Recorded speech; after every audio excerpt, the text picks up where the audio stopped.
Então, os recadinhos é que as aulas elas estariam remotas até dia 30, né, hoje. Obrigada, Ana, também está sem chiado. E dali semana que vem já seria presencial, né?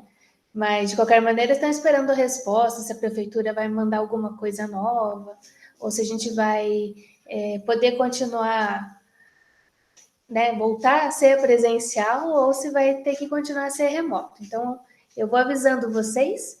Hoje ainda estava dentro do prazo do dia 30, daí a gente fez a aula desse jeito mesmo, né? Em primeiro lugar, imagino que vocês devem ter vindo de uma semana bem cansativa, né? Semana de provas, ela é bem trabalhosa, a gente fica mais cansado mesmo, né? Mas quero dar parabéns para vocês pelas notas, vocês foram muito bem. Agradecer também que fizeram os trabalhinhos, então isso também ajudou bastante que vocês tiveram a nota, né? Bem boa, assim, bem completinha.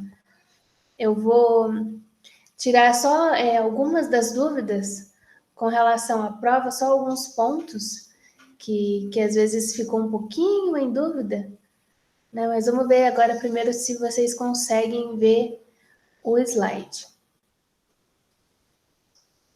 Aparece para vocês?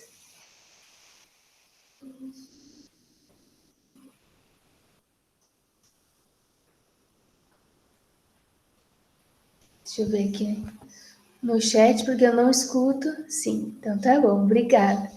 É que quando eu abro e compartilho a tela, eu já não consigo mais ver o chat. Então tá bom, vamos aqui. Passar para o ladinho.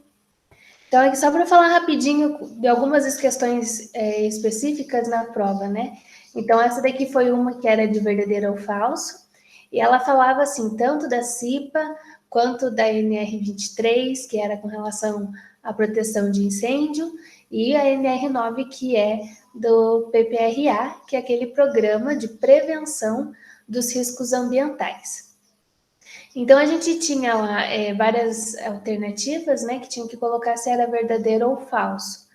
Então a primeira a gente sabe que ela falava sobre a organização da CIPA, então que a CIPA tem tantos representantes do empregador, então do chefe, quanto representantes dos empregados.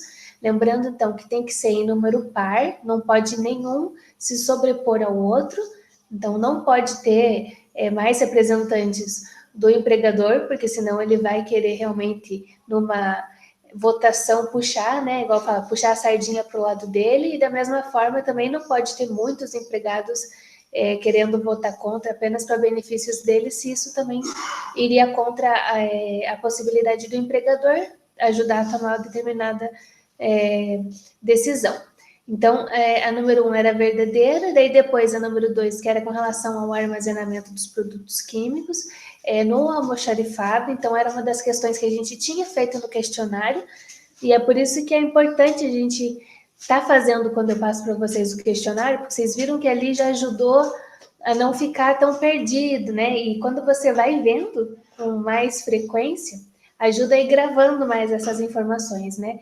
E os técnicos em química, né, química ambiental, engenheiro químico, todos eles trabalham no laboratório e acabam, sim, sendo responsáveis, nem que seja por um determinado período, com relação aos almoxarifados. Além disso, às vezes contratam alguns técnicos só para ficar ali responsável pelo almoxarifado. Então, é ele que vai verificar mesmo a correta distribuição, lembrando que o ácido tem que ficar longe da base.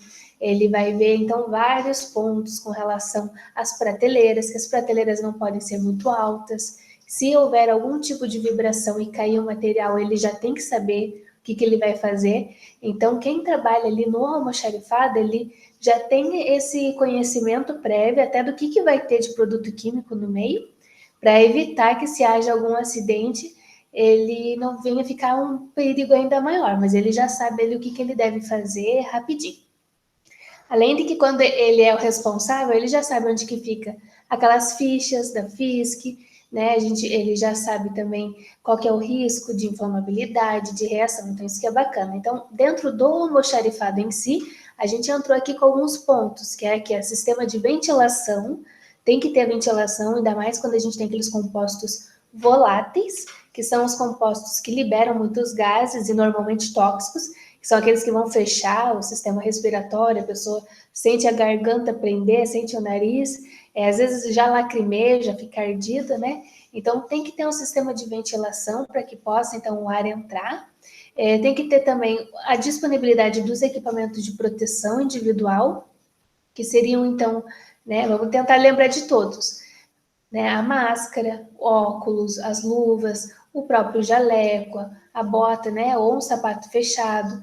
Lembrando que, por exemplo, tanto a máscara quanto as luvas têm que ser especiais para aquele produto químico, né? Não vou usar a luva de látex para todos os tipos de materiais, porque algumas vão reagir, cair um pingo de ácido mais forte ali, já corrói, e daí não vai te proteger nada, né? Pelo contrário, só vai machucar mais, porque daí aquele pingo primeiro vai corroer a luva, depois já cai na pele, eles têm que tirar aquilo rápido para lavar. Então é por isso que a proteção ela é bem importante de ser feita, baseada no material que você vai estar manipulando. Depois a gente tem também a questão dos equipamentos de proteção coletiva. Então, dentro da área de química, né, a gente verifica muito o uso da capela, o uso, né, de abafadores, assim. Então, é necessário, sim, que você tenha essa capela, que se você vai manipular, o gás vai ficar preso lá e o exaustor já vai tirar aquele gás, vai evitar que contamine todo mundo. E depois também, por último, aqui ele fala, a área administrativa tem que ser separada da área técnica de armazenagem. Então, tem que realmente estar separada a parte dos papéis, a parte do computador, né? Senão vai cair algum produto químico ali, já corrói uma folha. Vocês vão ver que é muito comum, as pessoas às vezes acabam levando uns papeizinhos assim de anotação, com relação a reagente, com relação à mistura, ou até mesmo aquelas apostilas, quando você vai fazer análise, que diz primeiro, pese tanto, depois misture tantos ml do produto A com o produto B. E essas apostilas, assim, que tem o passo a passo, infelizmente, cai às vezes algum produto ácido, básico, a própria água mesmo. Então, você vai ver que aquelas apostilas vão vir manchadas, vão estar rasuradas, elas às vezes vão estar, então, até mesmo furadas, molhadas. Então, por isso mesmo que a parte administrativa tem que ser separada. Daí agora a nossa próxima questão, ela falava da NR23, que fala com relação ao incêndio, e diz que lá não apresenta necessidade do treinamento pessoal. Isso é falso, né?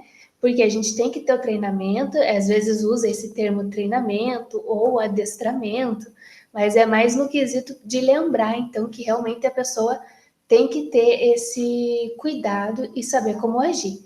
Na hora do nervoso lá, não sabe como fazer, não sabe como quebrar o vidrinho para pegar o extintor, ou não sabe como colocar o extintor em prática, ou qual extintor que vai usar, porque ela olha lá e tem vários tipos.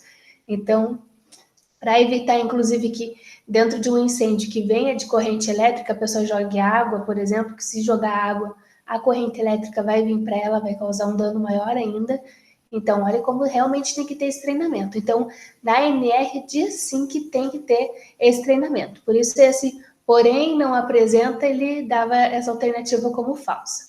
Nosso próximo ponto é com relação também aos incêndios, que teríamos que ter a proteção contra o incêndio, as saídas para retirada rápida, então tem que ser saídas largas, com aquelas portas corta-fogo que você empurra e já sai correndo, equipamentos para combater o fogo, né? Além disso, dessas pessoas adestradas para o uso correto. Então, se uma estava certa, né? Se essa de cima estava errada, essa daqui a gente já sabe que está certa, porque essas pessoas já estão adestradas, treinadas para usar corretamente os equipamentos.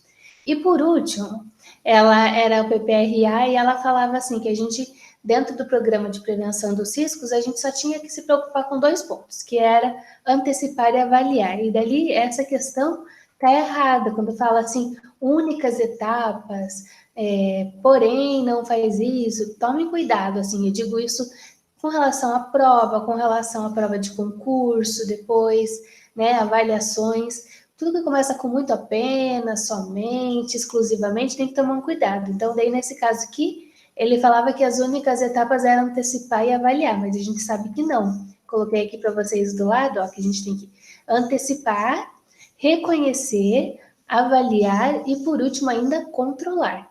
Então, você vai se prevenir do risco. Primeiro, eu vou ter uma ideia de que risco que eu posso ter naquele ponto. Depois que, então, eu faço essa antecipação de já ir me preocupando, eu vou lá reconhecer ponto a ponto para verificar quais são os riscos que eu tenho. Lembrando que os riscos são aqueles coloridinhos lá, vermelhos para os químicos, verdes para os físicos, para os acidentes azuis, biológico, marrom, né? Então, tem que verificar todos eles. Depois que você reconheceu o que teve, avaliou com relação se eles são muito perigosos ou pouco perigosos, e isso hoje mesmo a gente vai ver dentro do sistema de gestão das empresas como que eles fazem isso, e vocês vão ver que vocês podem até mesmo fazer esse tipo de atividade de reconhecimento de risco dentro de casa.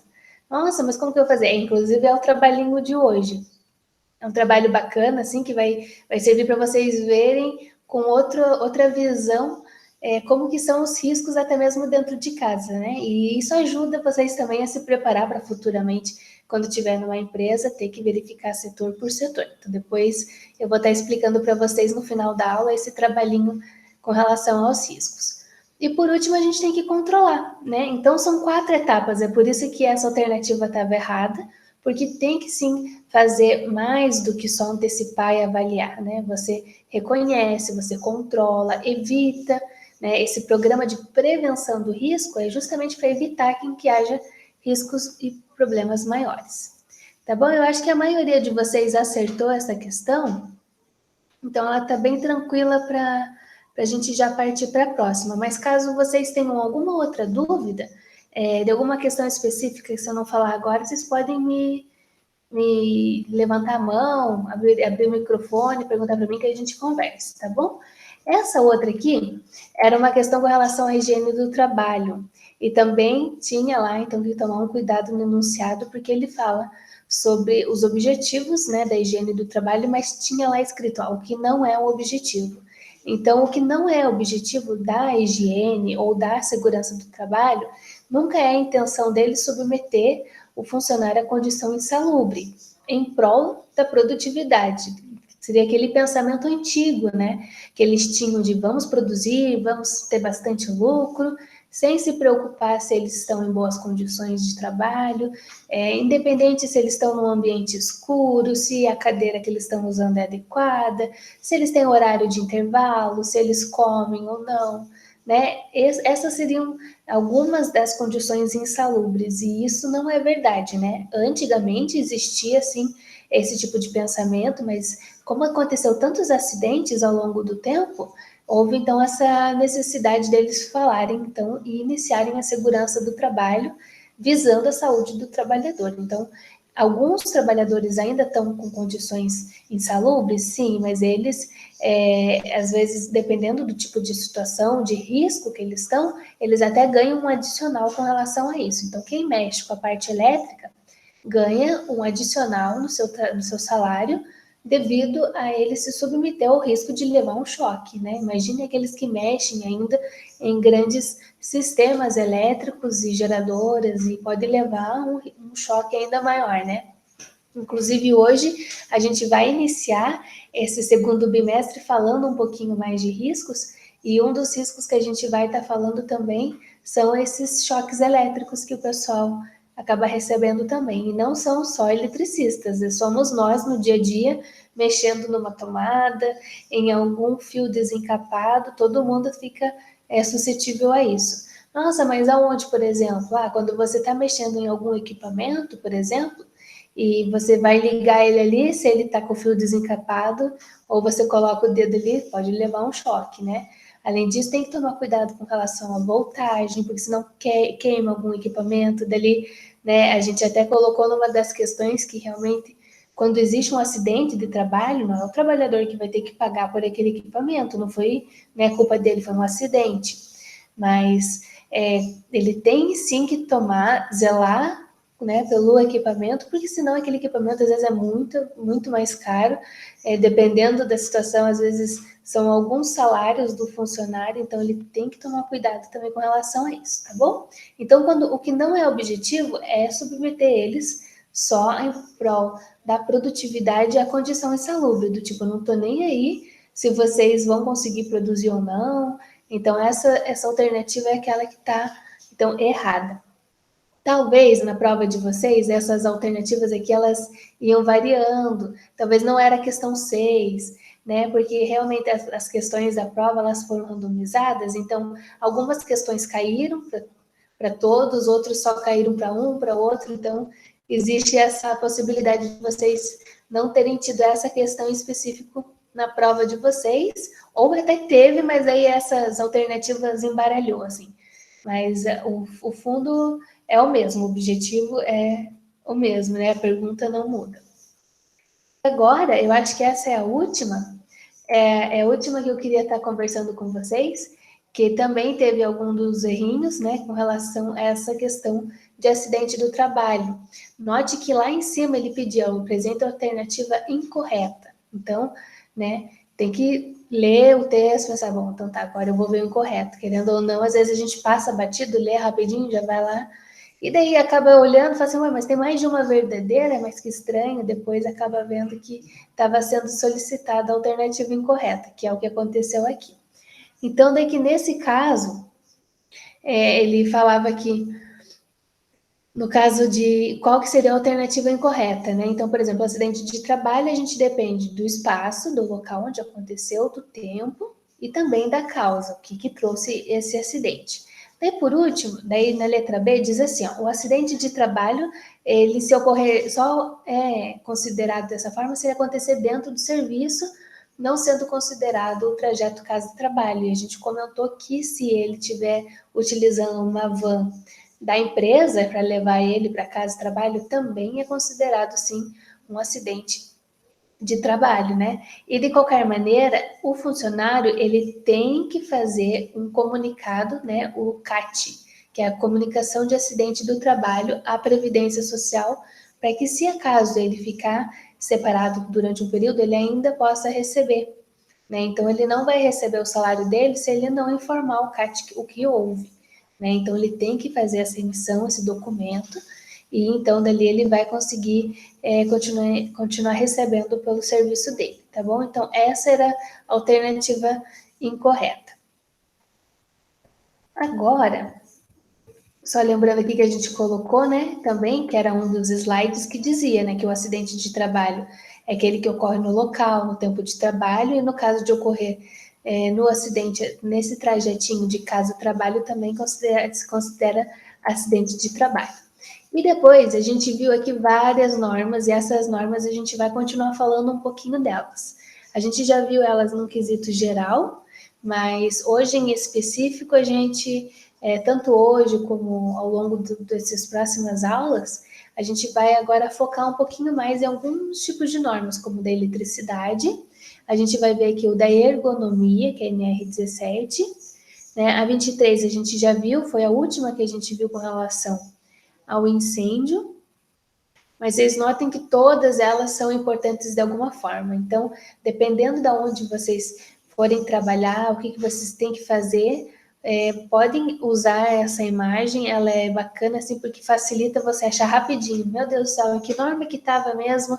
A CIPA. Daí você abre essa figurinha, olha lá, CIPA, achei, número 5. Então fica mais fácil, né? Eu sei que ninguém vai gravar de cabeça, número 6 é EPI, né? A 8 é edificações, então fica difícil, né? Você já lembrar logo de cara. Mas essa figurinha bacana, deixe guardadinho para vocês nos seus materiais. Igual eu falei, muitas vezes eles contratam depois para fazer esse serviço, ainda mais técnico de segurança do trabalho, e futuramente, se vocês quiserem se especializar nisso, então é um material bacana para vocês terem também.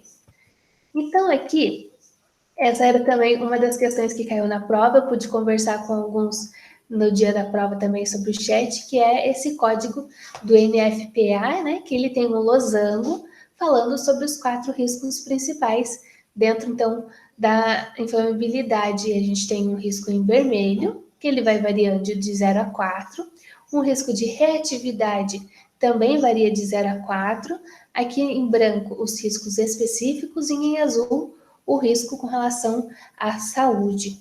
Então, cada um deles, né, vai ter um tipo de losango específico.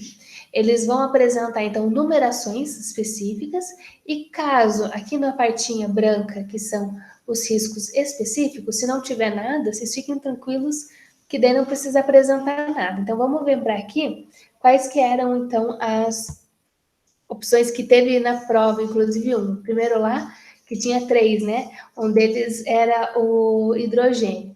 Então, note que o hidrogênio, no risco 4 de vermelho, o risco de incêndio, ele é extremamente inflamável. Então, poderia colocar ali do ladinho, facilita, né? Então, o hidrogênio é extremamente inflamável. Para a reação, ele é 0. Então, olha lá, ele é estável, que não reage. Não tem nenhum composto com relação à especificidade, nenhum risco com relação a isso. E 0, né, considerado normal para risco para a saúde. Daí vamos comparar agora com o metano. Entre eles, o que a gente tem em comum?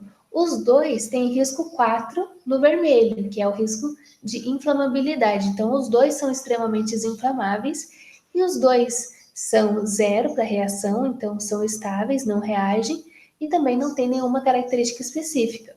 Agora, note que se perguntassem para vocês, como que eu vou saber qual que é a diferença entre eles, né? Como que eu vou saber quando que é o hidrogênio, quando que é o metano, por exemplo? É só nesse caso em específico olhar o risco à saúde, porque é o único que varia dos dois, né? Enquanto o hidrogênio ele é normal, o metano ele tem aqui um risco à saúde em azul número 1, que significa que ele é levemente perigoso. Então, olha só que interessante, o metano, a gente sabe que ele participa, assim, quando a gente tem a queima dos resíduos, a liberação dos resíduos, então, note que ele é mais perigoso do que o hidrogênio, apesar dos dois serem extremamente inflamáveis. Colocou uma faísca de fogo, colocou uma faísca, né, esqueci o nome, uma faísca de fogo mesmo vai ter um risco de inflamabilidade.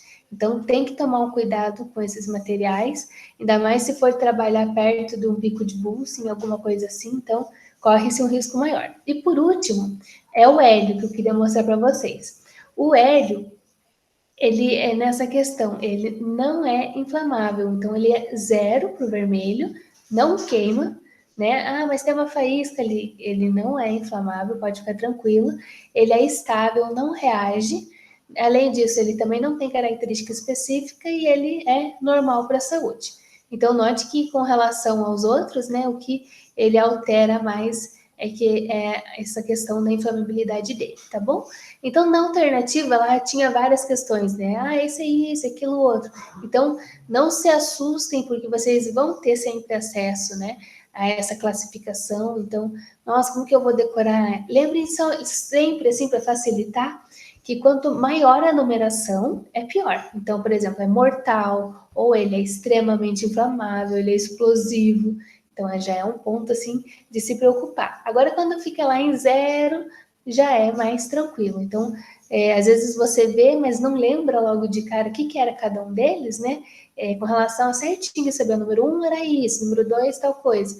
Mas lembrando que de 0, então, são os riscos menores, ou considerado normal, estável, que não vai queimar, ou também lembrando que quando você vê o número 4 ali, você já tem que tomar um cuidado maior, tá bom?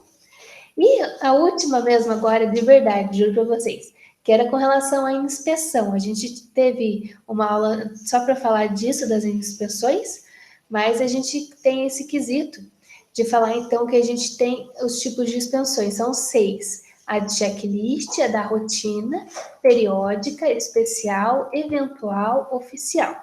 Tá bom? Então, essas são as 6. Dali tinha uma questão lá perguntando sobre a oficial, que se a oficial também era feita pelos membros da empresa, os membros que participavam da CIPA. Então, isso a gente tem que tomar muito cuidado, porque eles não são feitos pelos membros da CIPA, tá bom?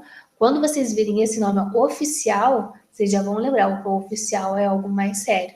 Então, oficial são aqueles que são feitas pelos órgãos oficiais, que seriam eles: Ministério do Trabalho, o Corpo de Bombeiros, tá bom? Então, eles já vêm assim um caráter de cuidado ainda maior. Tá bom? Então, a gente vê aqui também só uma complementação sobre a inspeção oficial, que o Serviço de Segurança e Saúde ele deve estar sempre preparado para atender esses agentes. Então, eles vêm fazer a inspeção de surpresa, né? E daí alguns falam, eles querem pegar mesmo, mas na verdade é aquela situação, quem não deve não teme. Então, se você tem tudo organizadinho, separado, pode passar o fiscal na hora que for, o corpo de bombeiro na hora que for, você vai estar com tudo certo, tudo adequado. Vai verificar as condições dos extintores, se estão dentro da validade, se a segurança está boa, se o ambiente está limpo, né? Se está com boas condições de trabalho, tá bom? Então, é muito importante tomar esse cuidado. Então, igual tem aqui esse joinha, essa é a finalização da prova. Deixa eu só verificar aqui se alguém tem alguma dúvida, que a gente pode conversar com relação a alguma coisa específica na prova. Se alguém tiver, pode ficar à vontade de perguntar agora ou depois, tá bom? Mas eu acredito que dúvidas mesmo não tinha, né? Se alguém tiver, pode ficar à vontade de perguntar, tá bom?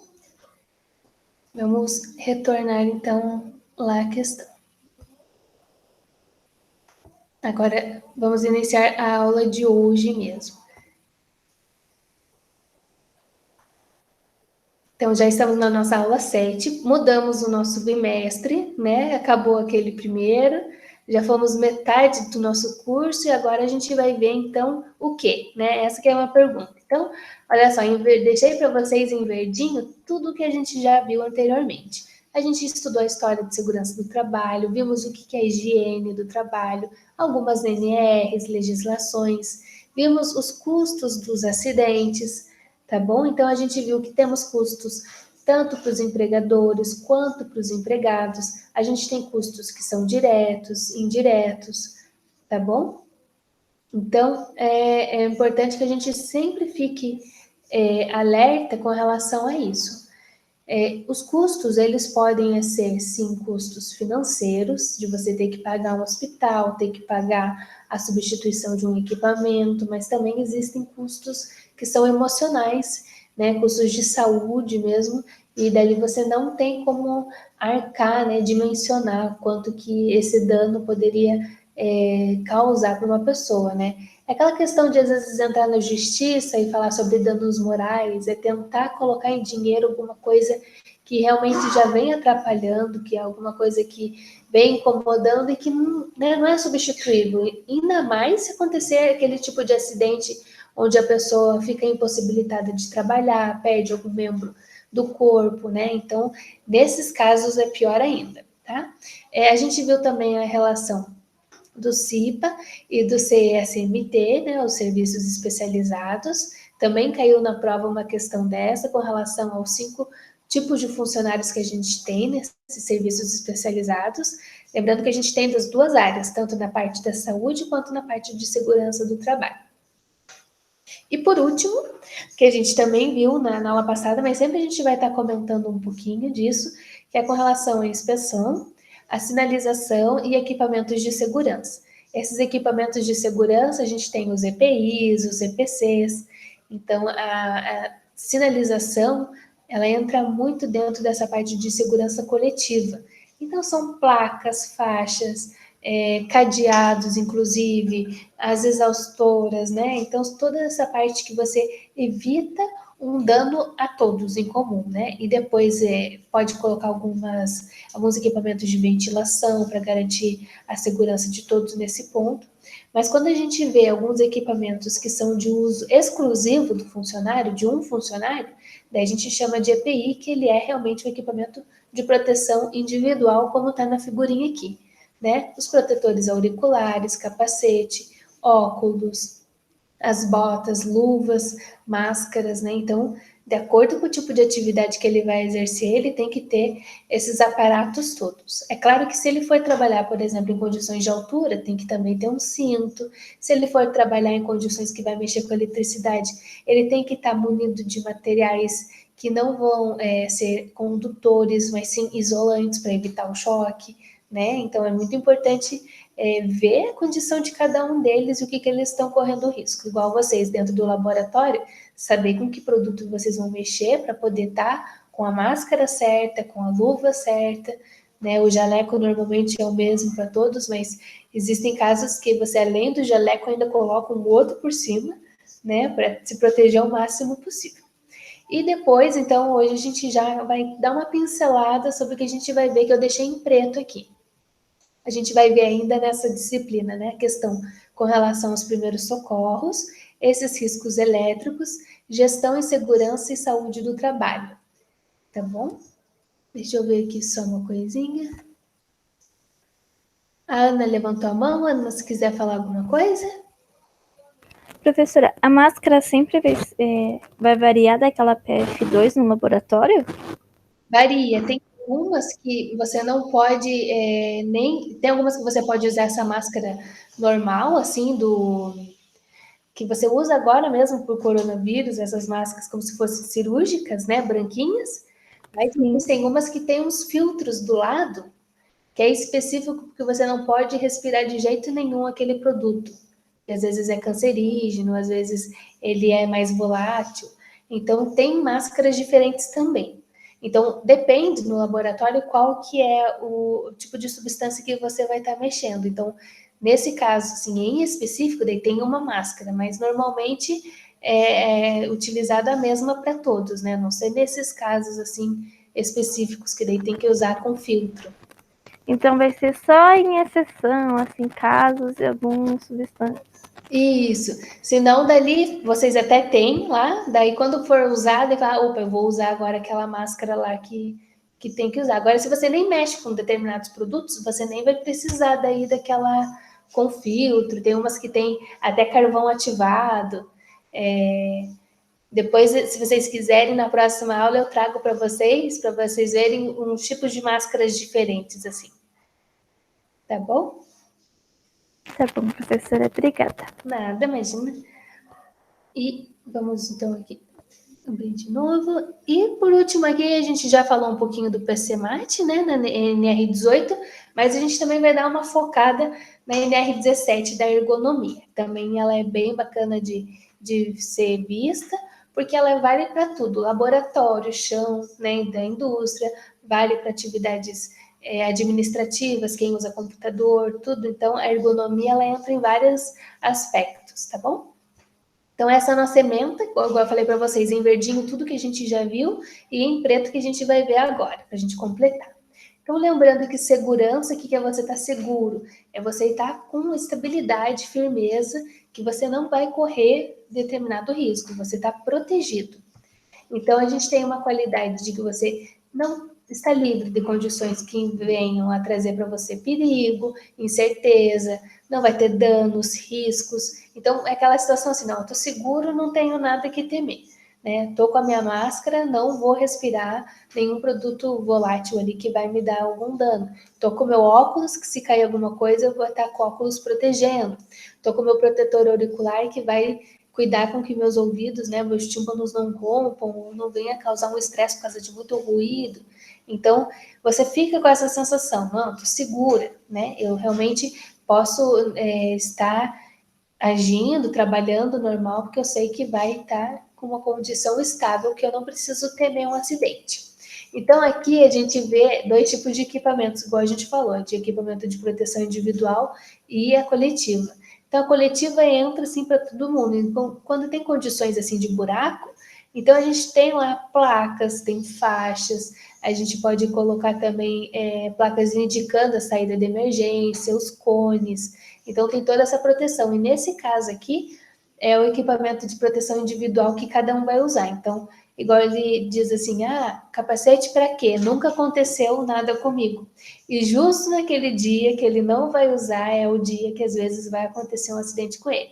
Então, olha lá, caiu um tijolão, vai cair, né, um tijolo na cabeça dele, ele acabou de falar que não precisava. E isso acontece muito. Infelizmente, tanto para funcionários novos ou pessoas que estão visitando a empresa, porque às vezes não tem noção do perigo, quanto para aqueles que já são funcionários antigos, de muito tempo, estão acostumados a fazer aquele trabalho e na cabeça deles eles pensam, não tenho por que me preocupar, nunca aconteceu nada, eu sempre trabalhei aqui dessa forma e nunca me deu nenhum problema.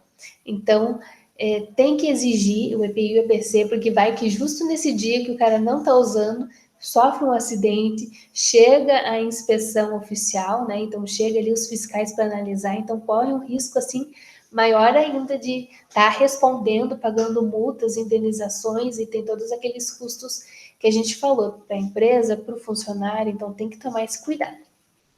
E a parte da higiene do trabalho, igual a gente falou, entra aqui a parte de saneamento, ter água para lavar, banheiros adequados, limpos, tem que ter um espaço bacana para a pessoa poder se alimentar, fazer um intervalo, relaxar.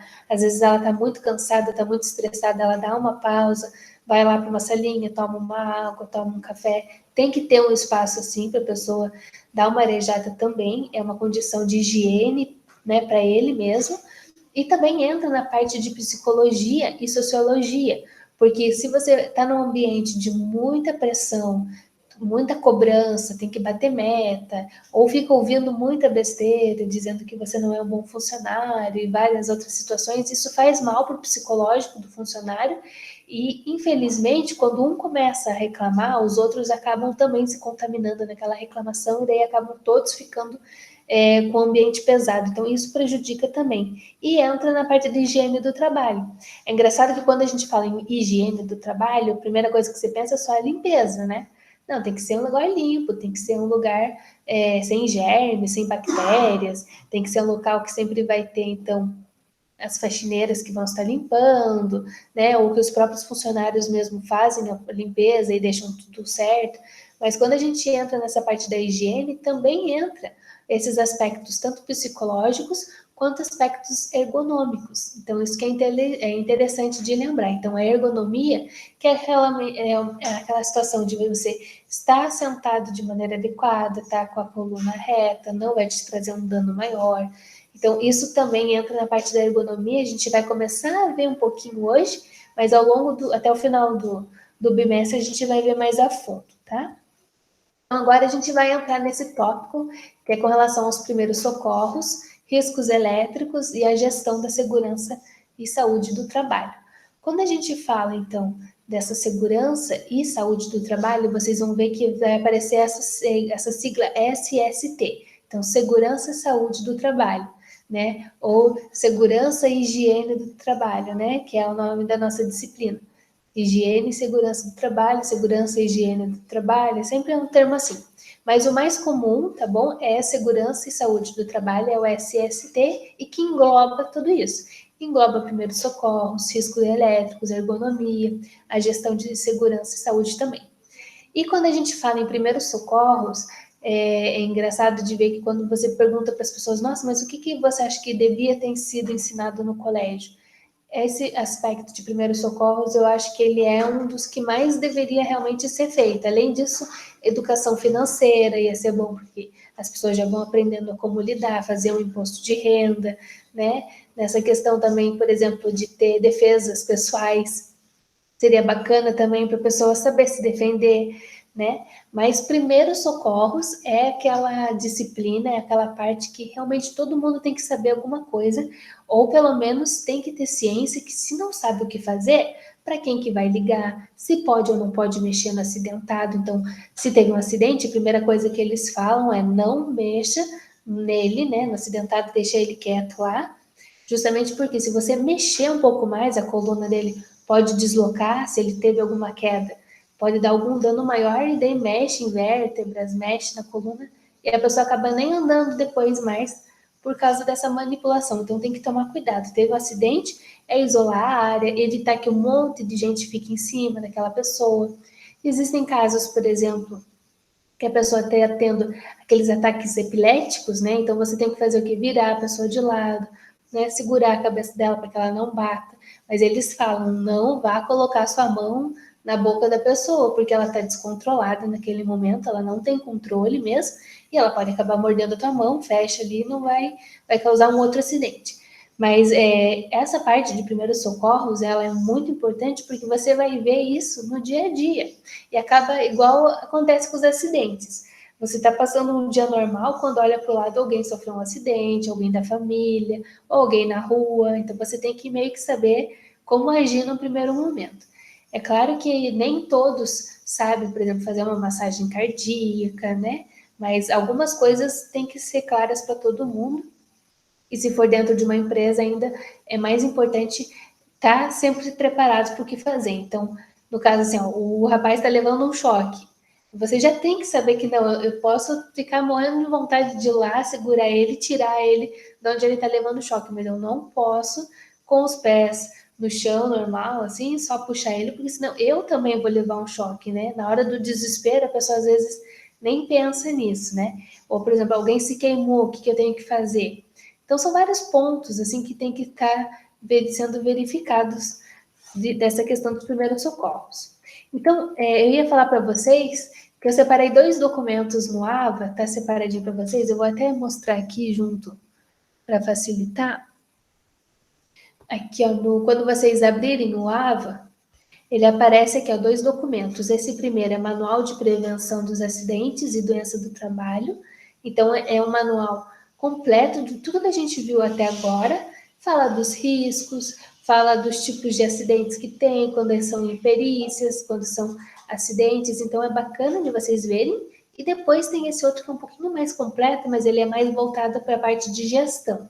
Então, eu não lembro se vocês vão ter alguma disciplina específica de gestão, mas também tem um pouquinho que a gente vai estar estudando junto dentro da segurança do trabalho. Então, esses 2 documentos já estão no AVA.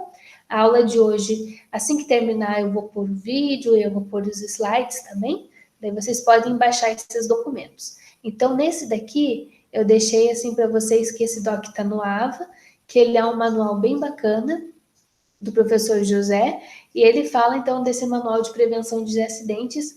Então, quando você está lá mais tranquilo, dá uma olhadinha, ele é bem interessante para estar lembrando tudo que a gente viu de importante durante o curso até agora e também coisas novas que a gente vai estar vendo.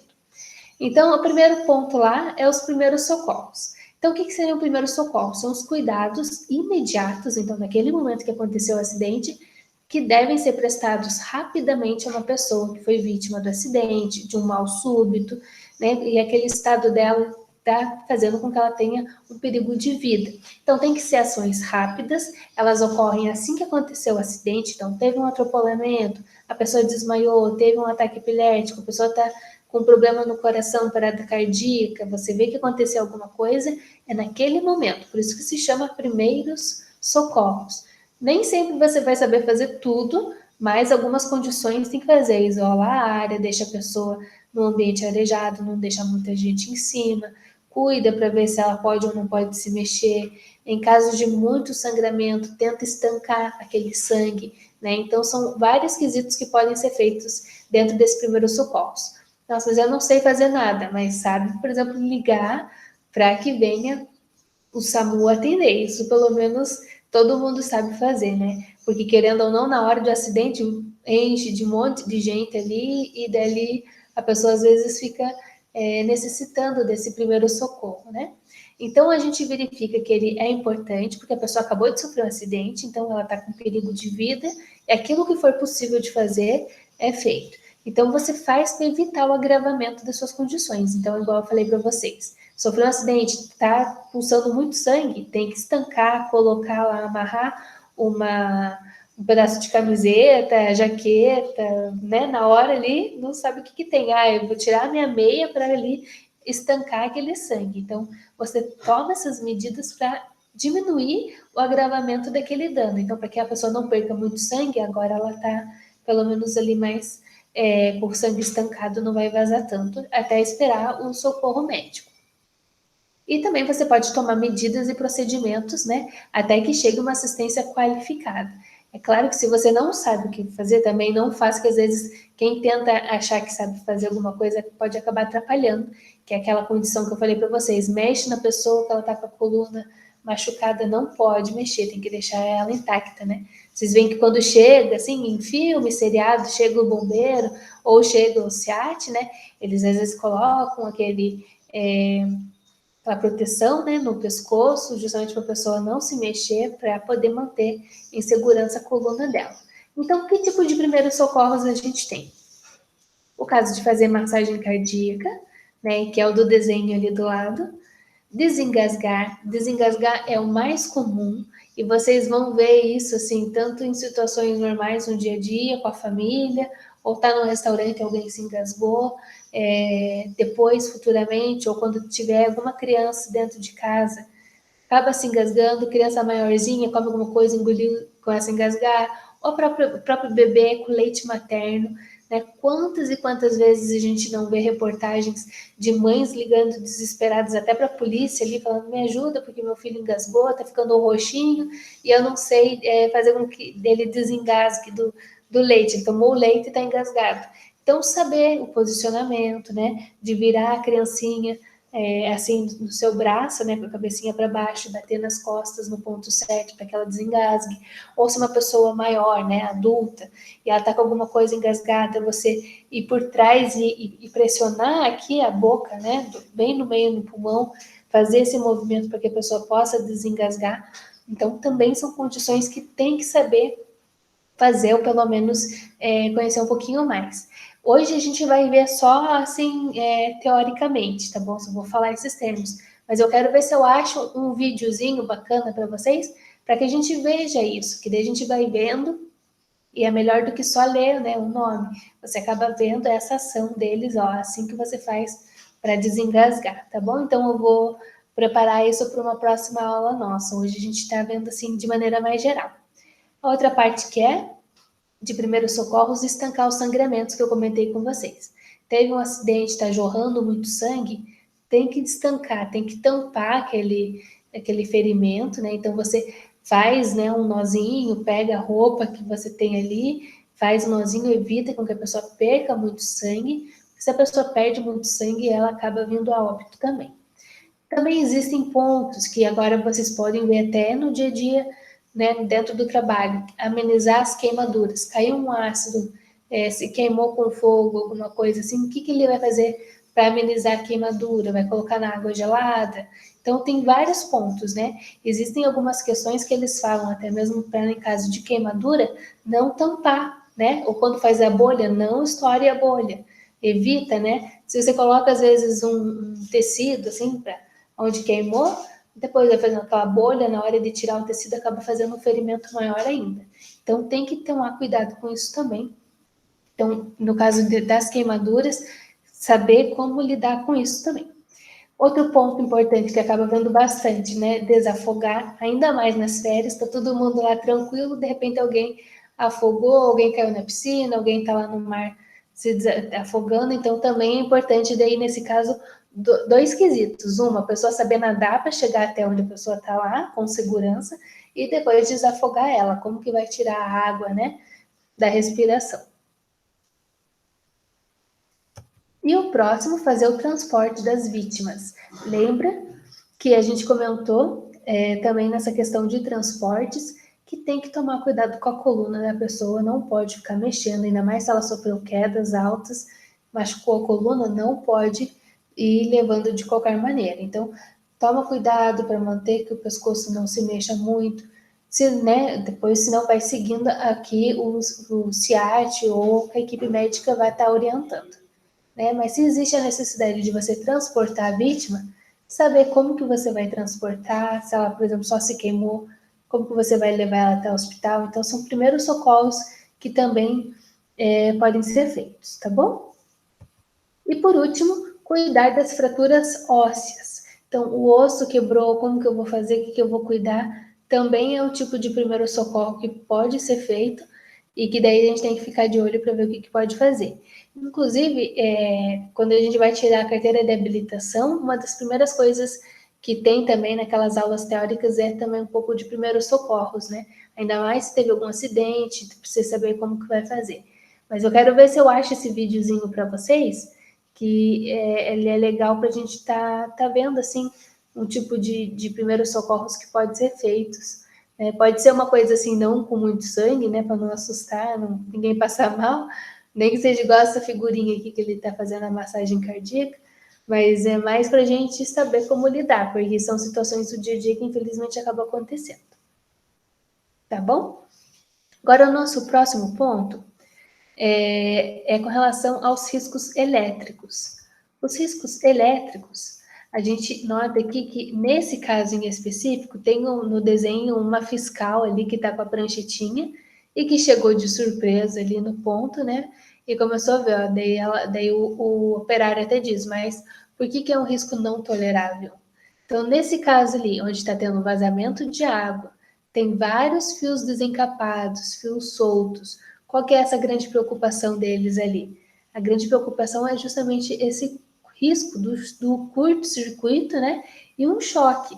Lembrando que a água, ela transporta corrente elétrica, então corre-se um risco ainda maior de você poder levar a pessoa a um risco de levar um choque ainda mais alto, né? Ainda mais que ele está com o encanamento aberto, a água está caindo diretamente na tomada, se vocês forem ver, então tem um risco aqui pior de todos. Quando a gente for falar dos riscos elétricos, a gente tem uma das NRs específicas, que é a NR10. Ela fala sobre a eletricidade. Então, igual a gente já viu que tem um risco que vai falar de incêndio, a gente tem uma NR que fala em específico para os riscos elétricos também. A gente tem então aqui essa definição que é com relação ao choque elétrico, né? Ela pergunta o que é o choque elétrico, aquela reação do organismo com a passagem de uma corrente elétrica, né? Uma vez que é um fluxo de elétrons que os átomos estão passando através de um condutor, que vem a ser então que tipo de material condutor?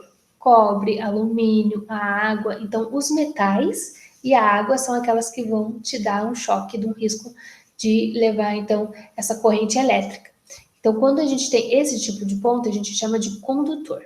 Quando a gente tem agora um outro tipo de material que não faz o transporte de elétrons, a gente chama de material isolante, que é aquele que te protege. Então, ele não permite que a eletricidade passe. E que tipo de material seria? Como o vidro, plástico, borracha. Então, às vezes, já vi algumas situações que está tendo algum curto, o que eles falam? Coloca alguma coisa de borracha embaixo, vai para cima, né? Assim você evita com que a corrente elétrica ali passe pela borracha e daí não vai até você. Então, também tem esses tipos de cuidado. Então, aqui tem um outro exemplo, uma figurinha que diz assim, calçado, óculos ou luvas não adiantaram para mim, pois sou azarado mesmo. Só que note que ele não está usando óculos, ele não está usando calçado, não está usando luva, mas nesse caso específico dele, ele está com 2 fios e ele com certeza vai levar um choque, porque os fios estão desencapados. Então, às vezes, não é questão de azar, né? A questão ali é que realmente ele não teve esse cuidado maior com relação ao risco elétrico que ele vai poder sofrer. Um risco elétrico, né? Quando a gente pensa em choque, ele não é só um e pronto, acabou. Né? Um risco elétrico, quando você leva, ele pode levar até mesmo a queimaduras. Então, queimaduras de 3º grau, então tem aquele 1º grau que é mais simplinho, só fica vermelho, que seria quase uma queimadura quando a gente vai para a praia e daí se bronzeia, então daí tem aquele, a pele depois fica escura e sai. Depois a gente tem 2º grau, que daí já começa a ir mais fundo, e 3º grau, daí já são aqueles riscos maiores ainda, chegando até no tecido do músculo e de repente até nos ossos, tá bom? Então tem que tomar muito cuidado, porque um risco elétrico, um choque também causa queimadura.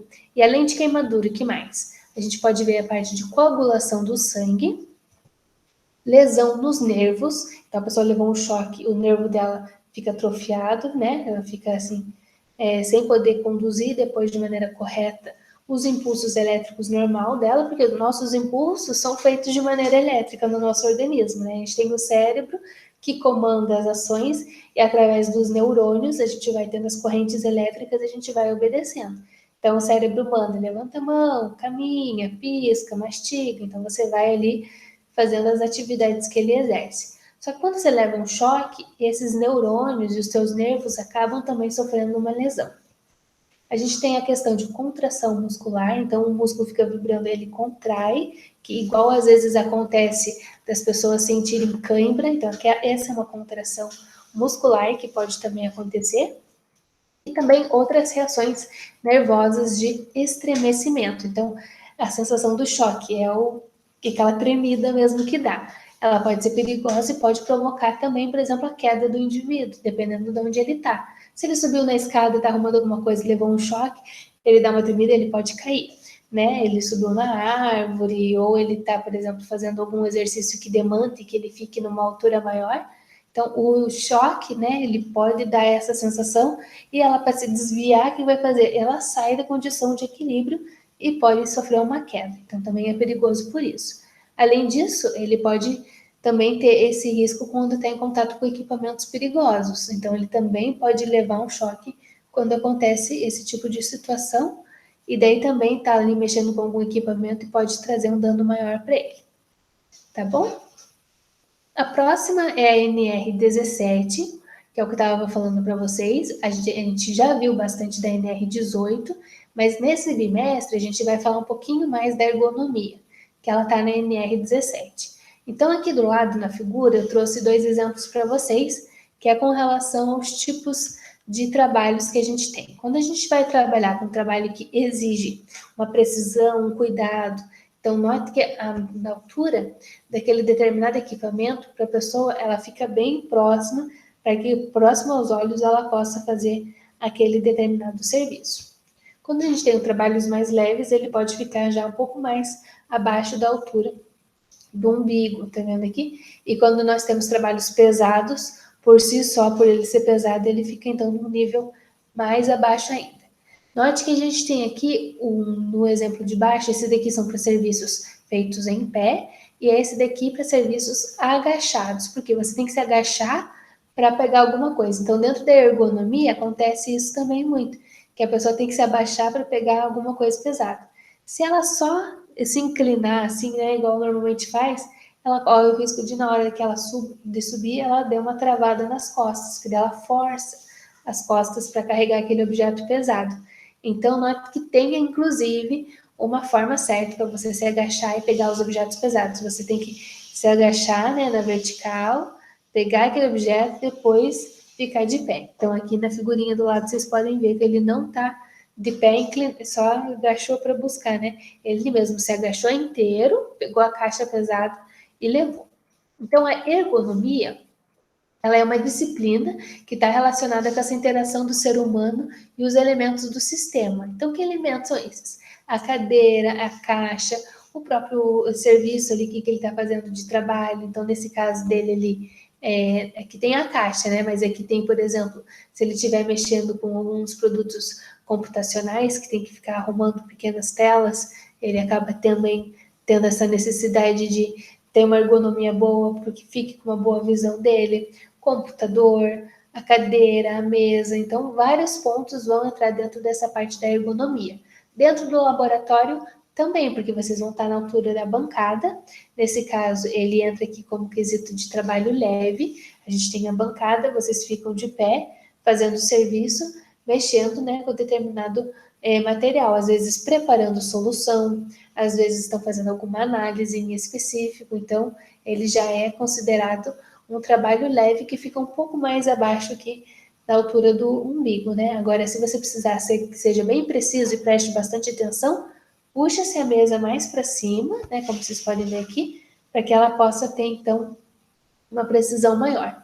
Então, essa relação que a gente tem entre o ser humano e outros elementos do sistema, computador, mesa, caixas, tudo que ele vai estar fazendo para usufruir o seu trabalho, seja ali a pipeta, né, o Erlenmeyer, onde ele está misturando o material, então ele tem que levar em consideração a ergonomia, tem que ser algo confortável para ele. Porque ele não vai trabalhar nisso só um dia, ele vai trabalhar ali o mês inteiro, né, anos a fio, e se ele sempre vai ficando com uma coluna, uma postura errada, vai dando dano na coluna, né? Ou ele vai sempre se agachando de maneira incorreta, aquilo também vai causando danos para a coluna dele. Então, quando a gente fala da ergonomia, é esse cuidado também disso.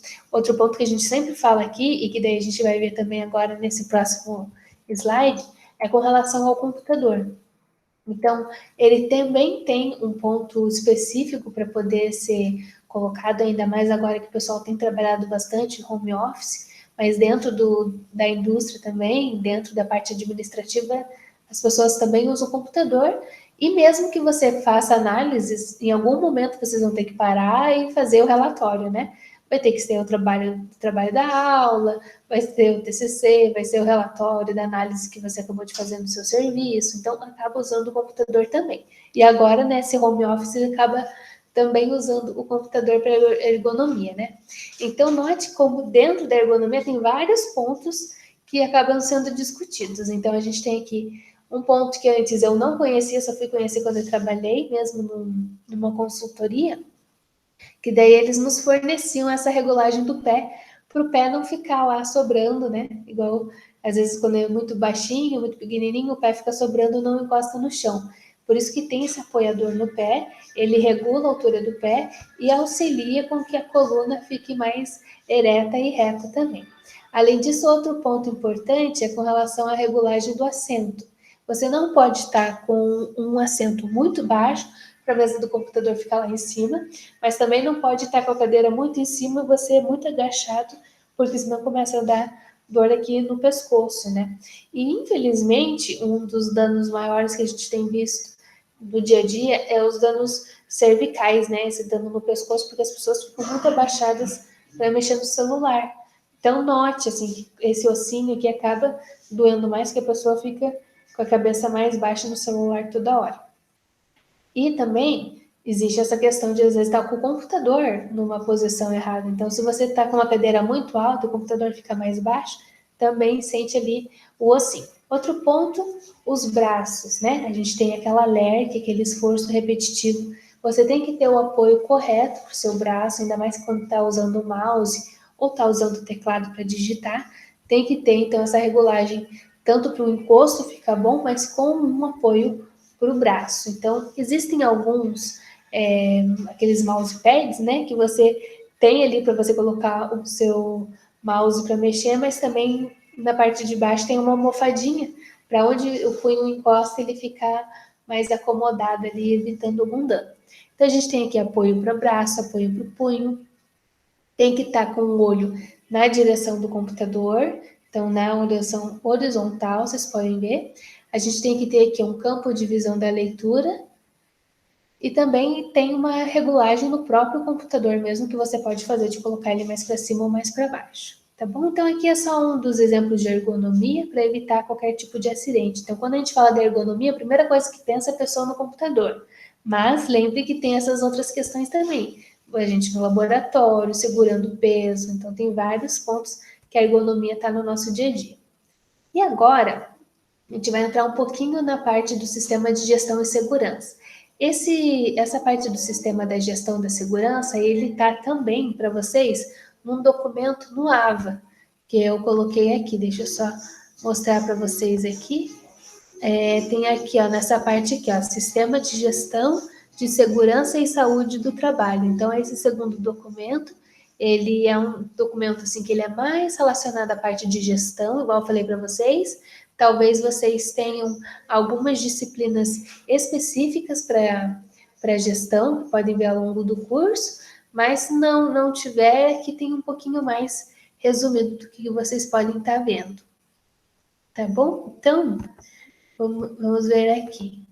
Então, esse sistema de gestão, ele está relacionado, então, às ferramentas para melhorar o nosso serviço. Então, tudo que vocês virem sobre gestão de qualidade, gestão de segurança ambiental, é tudo isso visando uma boa qualidade dos serviços e uma organização. Então, a gente tem sistemas que devem ser considerados tanto na parte empresarial, mas como também de toda a organização. Então, depois, quem quiser dar uma olhadinha nesse documento ali no AVA. Para que serve o sistema de gestão? Ele serve para definir a estrutura operacional, então quem que vai fazer cada um dos serviços, estabelecer um planejamento, então é importante, né, por exemplo, vocês trabalham numa empresa que tem que apresentar os resultados e está chegando a amostra, então vocês já vão se programando. Segunda, eu vou fazer a análise de carbono orgânico, na terça eu vou fazer a DBO, na quarta a DQO, depois eu vou esperar dar 5 dias para ler a DBO de novo. Então, vocês vão se programando ao longo do tempo para poder fazer as análises, os projetos que tem que fazer. Então, é por isso que é importante ter um planejamento, porque senão vai passar a semana, vai vir novas amostras, e daí é mais trabalho para fazer, vai acumulando. Então, para evitar esse problema, é feito dessa forma. É importante definir as responsabilidades, então a gente precisa ali colocar essa questão de definir quem que vai ser responsável por cada um, tá bom? Então, quem que vai ser responsável de fazer a análise A, quem vai ser responsável de digitar os resultados, quem vai fazer o parecer. Então, é muito importante verificar essas condições, tá bom? O nosso próximo ponto é definir os recursos necessários. Então, não adianta começar uma análise e chegar lá no meio e falar: nossa, acabou o produto químico, não tem como fazer essa análise. Daí vai fazer como, né? Vai acabar perdendo, se atrasando tudo. Então, tem que ter conhecimento de quais são os recursos financeiros, materiais que vocês já têm. E também estabelecer as práticas e os procedimentos e assegurar a identificação e avaliação do controle dos riscos. Então, é muito importante tomar esse cuidado com relação a identificar qual que é o tipo de risco que eu tenho, como que eu vou controlar. Então, tem que tomar esse cuidado de identificar o tipo de perigo que eu vou estar correndo ou não.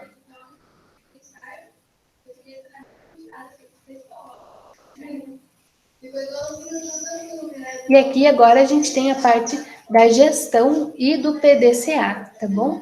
A parte da gestão, esse cuidado com a qualidade do serviço, a gente tem essas 4 atividades principais, que é o plano, o do, check e act, que é por isso que ele é então nessa sigla de PDCA. Primeiro plano, você planeja o que você vai fazer e vai promover melhorias. Então sempre vai começar com o P do planejar. Depois você faz as atividades, checa se os resultados foram bons, e daí, não foi muito bom desse jeito, eu acho melhor a gente inverter. Primeiro vamos fazer essa outra análise e deixamos para fazer essa outra análise na sexta-feira.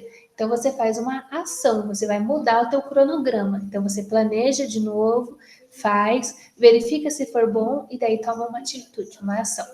Esse tipo de atividade, ele não é apenas para o ambiente de trabalho, ele pode ser feito também para o dia a dia. Então, note que você pode tomar esse cuidado com as ações que você quer fazer no dia a dia. Por exemplo, hoje eu vou me planejar que nessa semana eu vou ir no mercado, depois eu tenho que passar a roupa e vou fazer. Então, daí você vai se programando. Então, esse plano do PDCA, ele é usado muito e ele é comum tanto para atividades normais, quanto também dentro da atividade da empresa. Então, ela, dentro do PDCA na empresa, existem algumas pessoas que, inclusive, colocam do ladinho, assim, o que vai fazer durante a semana, que seria a agenda, o que vai fazer para melhorar e assim por diante. Então, tudo aquilo você economizou tempo, você economiza energia, economiza material, você acaba terminando tudo dentro do prazo. Então, por isso que é bacana fazer esse planejamento. Além dessa figurinha, eu trouxe essa outra que também vem para complementar. Então, nessa figura, notem que a gente tem aqui a parte de planejar, localizar os problemas, estabelecer que plano de ações eu vou fazer. Depois a gente tem o do, que é a execução desse plano, colocar em prática esse plano, o que eu tive de desejo de estar realizando. Depois eu faço a checagem, verifico se atingi a minha meta ou não e acompanho os indicadores de qualidade, se foram bons ou não. E por último, a plano de ação, que são as ações corretivas. Você fala assim, olha, não deu certo desse jeito, vamos fazer de outro. Então, daí na outra semana você se arruma e faz de novo esse serviço. Deixa eu só verificar aqui uma coisa.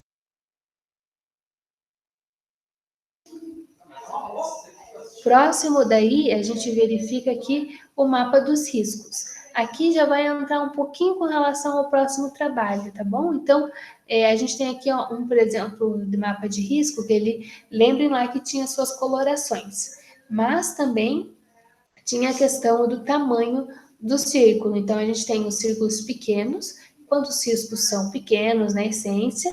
A gente tem o risco médio, que é quando o círculo, então, ele já está um pouquinho maior. Então, vamos verificar aqui, a gente tem aqui um risco pequeno, a gente tem aqui um risco, por exemplo, aqui médio, amarelo, e temos um risco grande aqui, que é um círculo maior, e dali é um risco mais perigoso. Então, a gente pode dividir os riscos em tamanho desses círculos.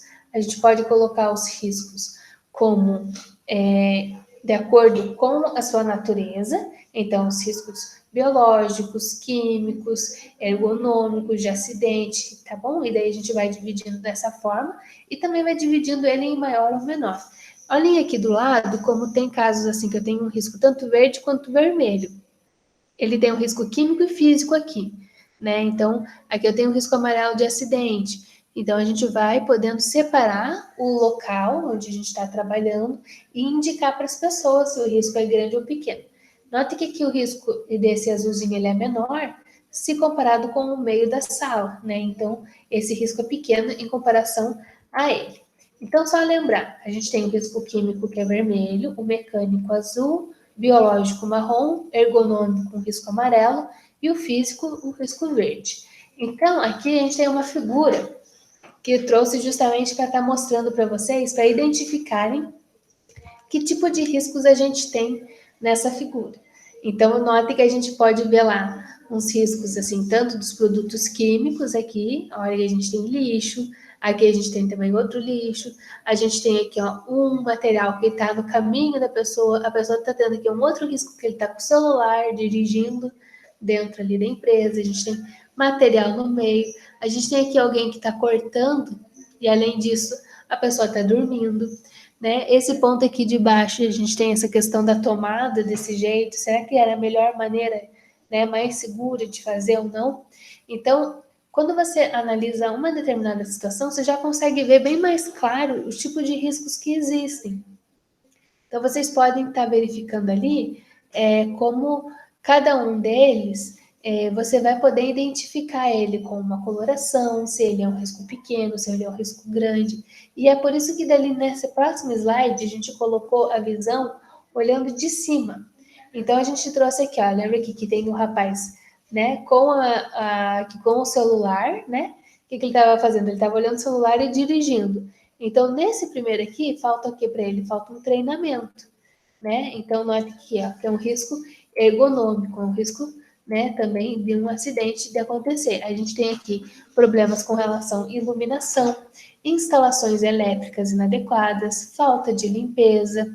E aqui a gente tem também a questão ó, de gases de solda, com armazenamento. Então, aqui ele estava fazendo a soldagem, teve gases de solda. Como tem gases, o risco é químico. Então, por isso que ele está vermelhinho aqui. A gente tem aqui um risco, por exemplo, de armazenamento inadequado, que são os resíduos que estavam aqui para cima. Né? Aqui a gente tem cilindros soltos. Então, a gente, em cima desses, ó, que são riscos de acidentes, riscos ergonômicos, biológicos, químicos e físicos, você faz um mapinha desse com relação ao tipo de risco que você tem, tá? E daí, para finalizar, hoje vai ser mais curtinho, porque eu sei que a semana foi corrida, foi trabalho, foi bastante prova, né? Esse trabalhinho, ele é um croquis para vocês fazerem com relação a algum ambiente da casa de vocês. Então, vocês vão escolher, por exemplo, eu quero fazer da cozinha, não, eu quero fazer da cozinha com a lavanderia, eu quero fazer do quarto.